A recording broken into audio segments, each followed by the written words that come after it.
I don't have super long to say this today because I'm technically already late for something, but I want to get this out because I've been thinking about data centers a lot, and it's been affecting me a lot. It's like the first thing I think of when I wake up, and so I wake up and I'm immediately angry. Yeah. And part of that is because I grew up in Utah, and so I'm very familiar with exactly why Kevin O'Leary's data center should not be built, and also exactly why it is being built. Like, I'm working on a video for the main channel about Utah and why I love it so much, and so why I hate it so much. So I don't want to get too far into that right now, but there's a reason that their state motto is just the singular word, industry. They care about very little else. So is Utah probably the worst place for this data center? Yes. But was it also kind of the best place to get that data center approved? Also, yes. I'm not going to get into it right now.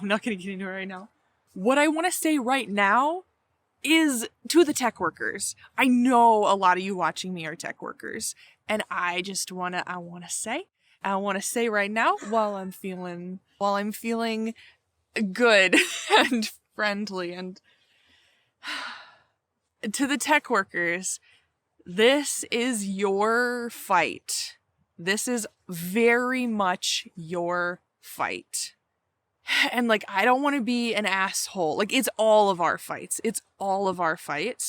I am having flashbacks of working inside of Google and Amazon when things were far less dire in the tech industry.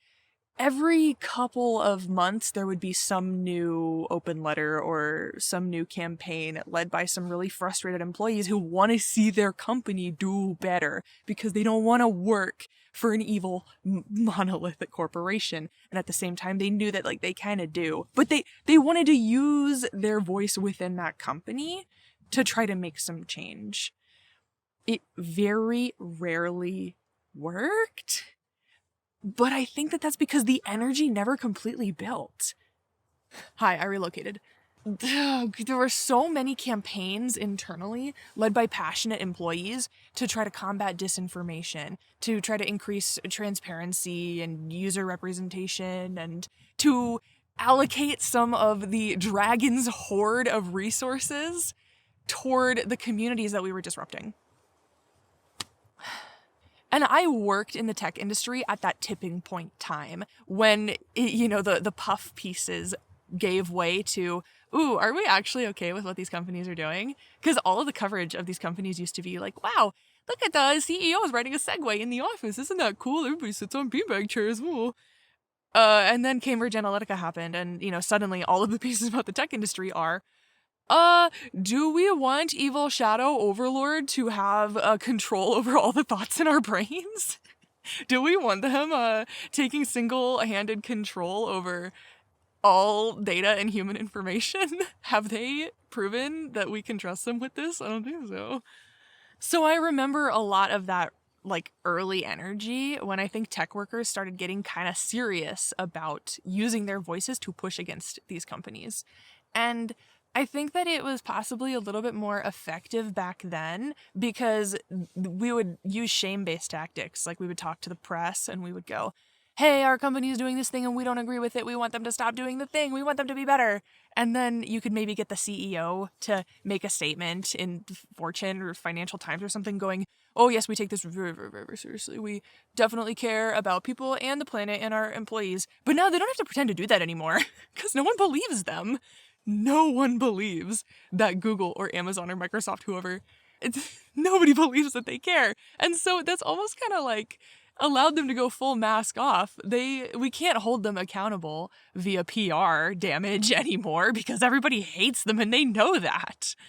But tech workers still have a lot of power within their companies, and I just don't think that they realize that. And here's my worry. Here's my fear. A lot of the people from those early campaigns, like AI ethics campaigns, no tech for ICE campaigns, a lot of those people burned out really hard and left. They left tech. Or at least they left those big companies. I am really scared. Please prove me wrong. Please prove me wrong, guys. I am really, really scared that we kind of screened out a lot of the people who were going to fight as hard as possible to reform these companies.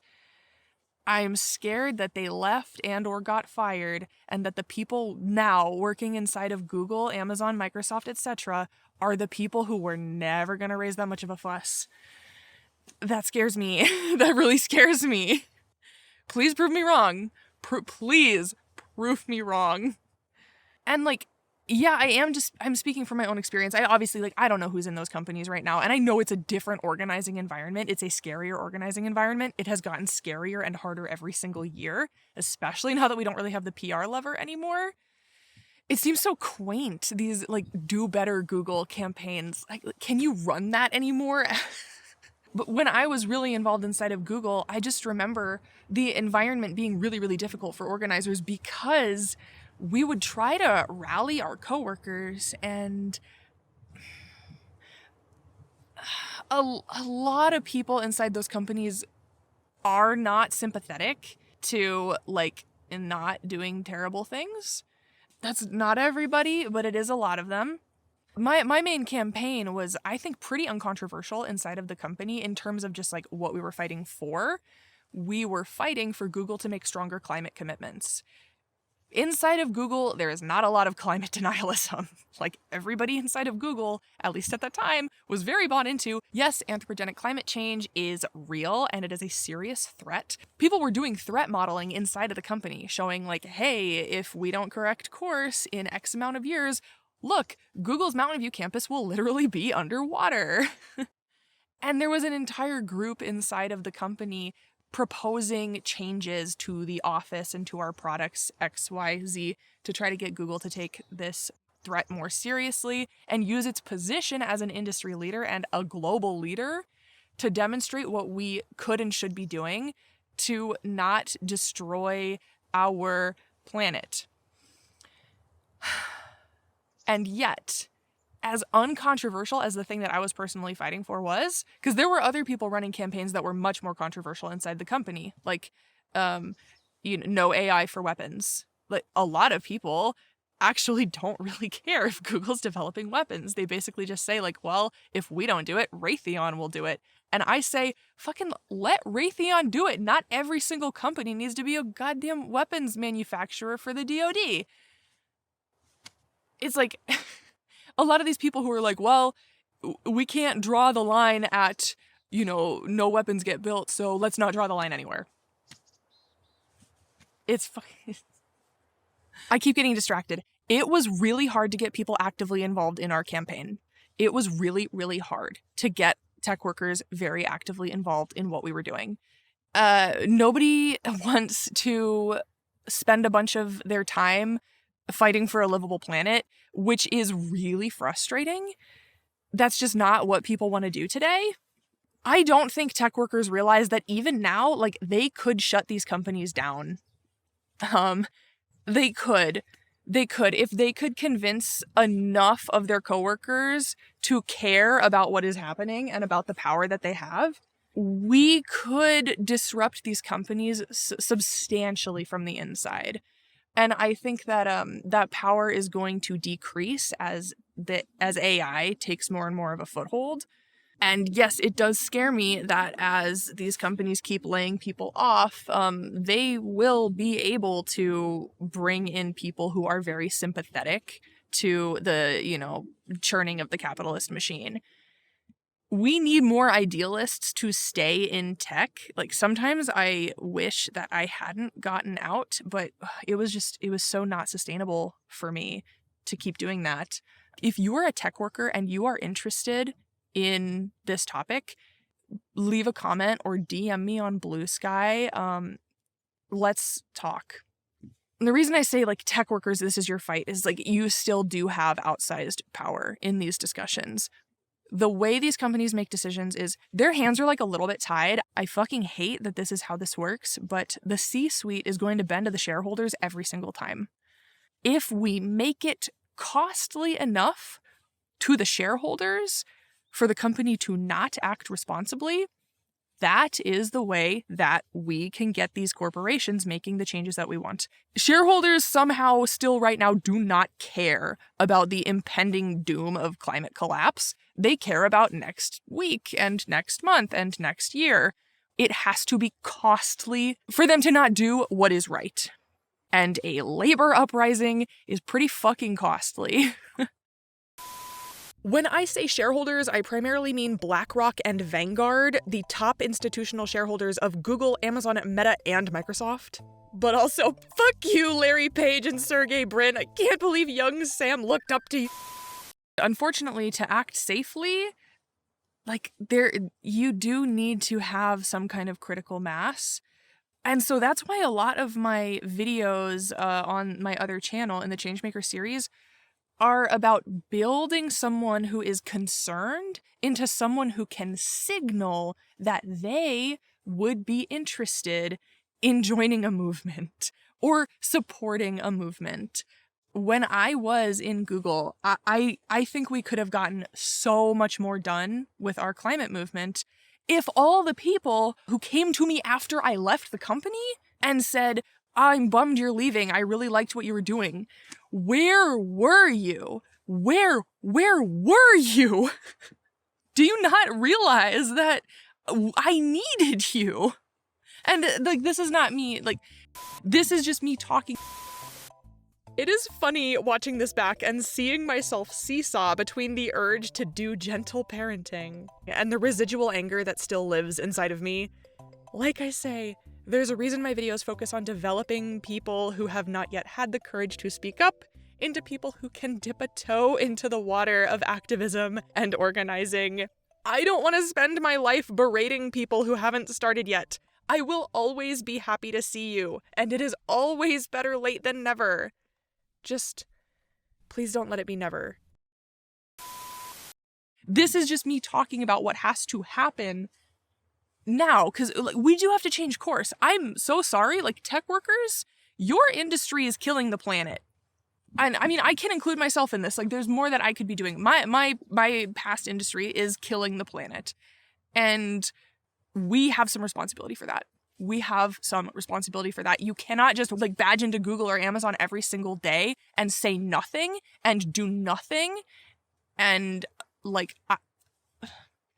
and not be a little bit complicit. I'm so sorry. I feel bad saying that because I don't want to make people feel bad, but at the same time, it's I believe it. And I guess a slightly hopeful note, a lot of tech workers don't get involved because they are embarrassed that they're tech workers. They're embarrassed to be part of this industry that is kind of wrecking shit. And so going to community events, I think a lot of tech workers start to just, maybe even feel like they are showing up as a representative for this force that everyone in the community hates. That's how I felt the first time I went to a meeting for the Tax Amazon campaign in 2017 or whatever. I was really nervous because walking into that room, I knew that I would be interacting with other people in the community that were being displaced because of people like me. Because of the company bringing in people like me. We were taking over the neighborhoods, gentrifying the shit out of the city. And I felt like I was, a representative for this very destructive force in our community. And so I had prepared myself beforehand. If anybody asked me what I do for a living, I'm not gonna lie. I'm gonna tell them what I do, and whatever they want to say to me, they can chew me out. Whatever they want to say, I can handle it. Because these companies are causing people in my community to suffer. And that is not what happened at all. I was so worried that I would be perceived as an ambassador from Google. But when I sat in the working group and we all said what we do for a living, and I said, I'm a tech worker at Google, they all said, oh, amazing. We're so glad you're here. Where are the rest of you? We have been wondering, where are you guys? Where have you been? And I realized, fuck, these people are fighting our fight. Pushing back against what these companies are doing. That's our fight. That's our fight. We should be there. We should be in that room. And I think that a lot of tech workers weren't and maybe aren't because they are embarrassed, because maybe they don't feel united with the rest of the working class. But I can tell you, everybody in that room, every barista and bus driver and, mail delivery person, they all recognized that we are united in the same class struggle. Tech workers, I need you to start thinking that way. So let's get to work, all right?